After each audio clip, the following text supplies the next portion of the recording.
Para sa akin, importante kasi yung tinatalakay ng Spirit of the Glass is kung paano harapin yung mga multo ng kasaysayan at kung paanong imbis na matakot ka dahil dun sa mga multo, ay lalo ka pang ma-reaffirm at tumapang na mapupunta yung pag-iisip mo sa, teka, bakit muna may multo in the first place?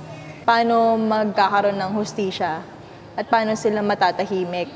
Ako si Bernadette Ann Morales, artista, aktivista, kultural na manggagawa. Dito sa Spirit of the Glass, ako ay isa sa mga espiritu, si Espiritu 3. So kami ay mga kaluluwang hindi matahimik dahil sa mga karahasan at inhustisya na dinanas nila.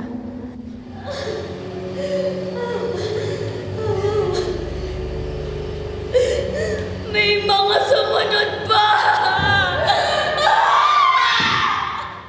Tingin ko, sobrang relevant niya in a way na baka dahil sa sobrang tagal na nating nabubuhay sa takot, na desensitize tayo.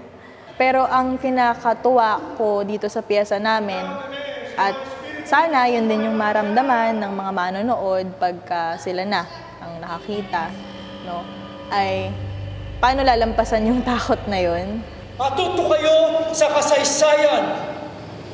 Ang hindi natututo at hindi nagpapahalaga sa kasaysayan ng bayan ay bayang walang patutunguhan. Sana po ay makapanood po kayo ng prod namin na Spirit of the Glass, written by Bonifacio Ilagan and directed by Joel Lamangan. Mabibili po ang tickets online. Pumunta lang po sa aming Facebook page na Tag-Ani Performing Arts Society.